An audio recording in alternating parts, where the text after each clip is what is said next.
Hey, and welcome back. So today we have the UK's most dangerous animals. I know when you think the UK, you don't think dangerous animals. I don't believe that's something they're known for. So I'm really curious to see which animals have made this list. Without further ado, let's find out. Comes to finding deadly animals, what countries come to mind? Brazil, Australia, maybe even the USA? Yes, definitely what she said. Australia. Probably for sure. I mean, the US, we do have some dangerous animals here. That's no lie. But the Australia, I feel like Australia has us beat by like times 10. They don't even live in parts of their country because the wildlife is so bad. They only live in like a little baby part of it at the bottom. There's a reason for that. Animal-wise, there's not a whole lot that could or would kill you. We only have one venomous snake. Well, okay, so that makes me feel happy. Go over there safely.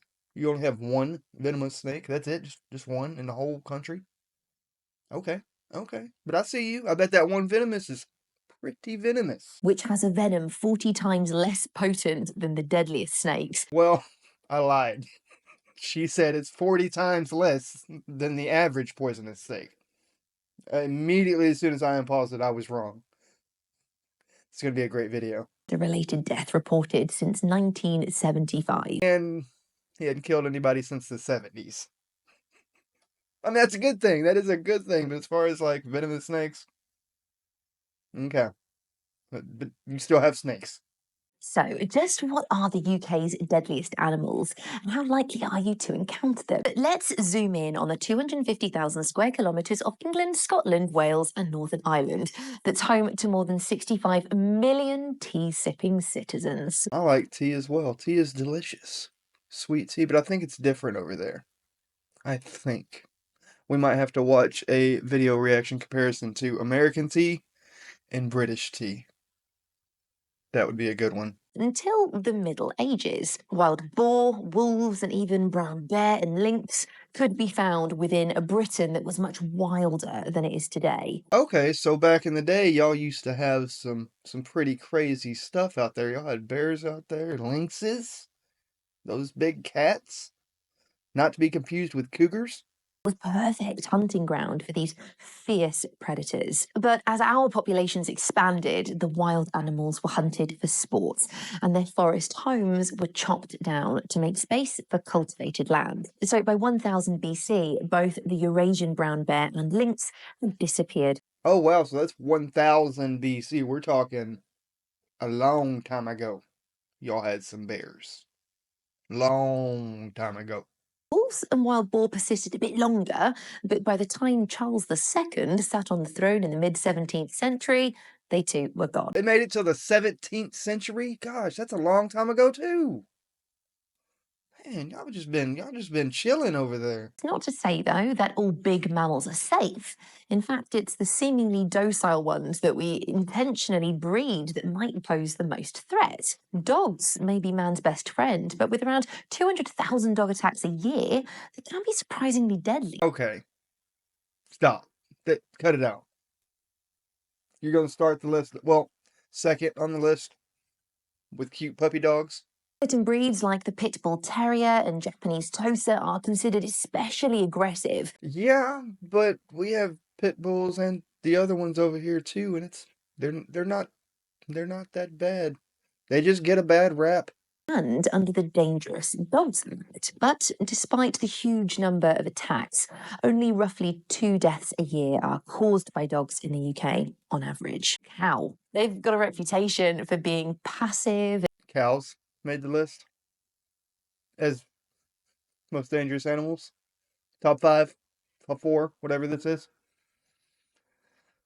Okay. Well, like I said, when I thought UK, I did not think dangerous animals. I don't think many people do. Maybe she's about to enlighten me on how dangerous these cows are. Those dogs had 2 deaths per year. Okay? 2 deaths per year from the puppy dogs. Cows and bulls will stop at nothing to protect their patch or their young. They've got size on their side too. A fully grown bull can literally weigh a ton, and with horns and unyielding hooves, they can cause serious damage. She's right. Those horns don't play. She is definitely correct right there. Those horns are not playing. I didn't notice until she had pointed them out in that video. I thought she was just sticking to cows, which I guess are massive as well, but they don't have horns, but they're still big.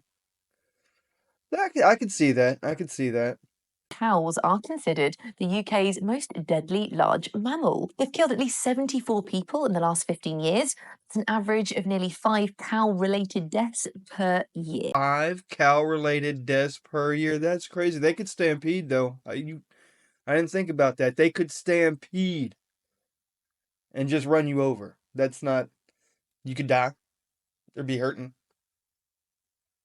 It's more than the dogs. 2 deaths per year. This is 5. Moving on up the chain.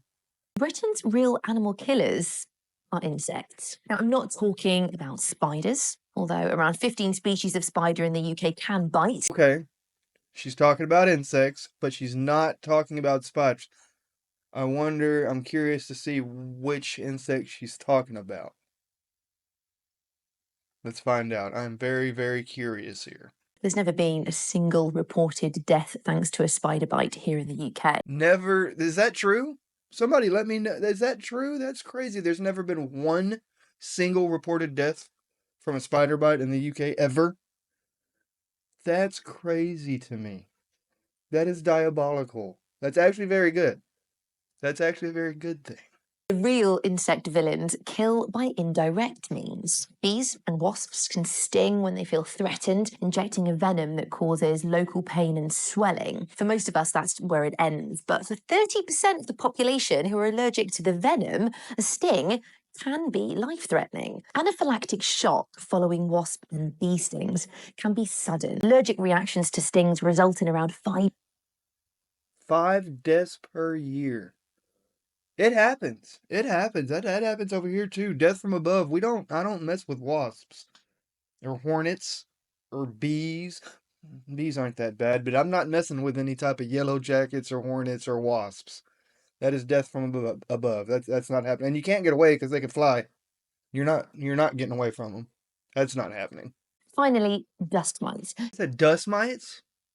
Finally? So I'm guessing this is the last on the list is dust mites? Made the list? Enlighten me. Around 90% of asthma sufferers in the UK are afflicted when exposed to their droppings. And asthma is a big killer, with over 1,000 deaths every year. 1,000 deaths a year? I have asthma. That's crazy. 1,000 deaths per year? Because the dust mites making your asthma act up? That's crazy. Saying that dust mite droppings were responsible for all of those, but their abundance and our sensitivity makes their role a major one. So while the UK may seem almost boringly safe when compared to the ferocious predators and venomous reptiles you might find elsewhere, our wildlife is out to get us. Were you surprised by the UK's deadliest animals? Yes, I was. I was quite surprised that dust mites made the list. I mean, they got some on that list, I guess, hey, don't go messing with the bulls. I'm not going and messing with the wasps or any of the bees, no thanks. But as far as that list went, that wasn't too bad. I mean, I'm not terribly terrified. I do have asthma, so I would bring my inhaler when I went over there to the UK. It'd be nice to go visit. You didn't scare me away. I'd still like to go visit. But that was a good video. So, before I go, let me know if they left any animals out. Let me know down in the comments. Did they leave any animals out that you think are pretty dangerous? Let me know. As always, thanks for watching, and I'll see you again next time.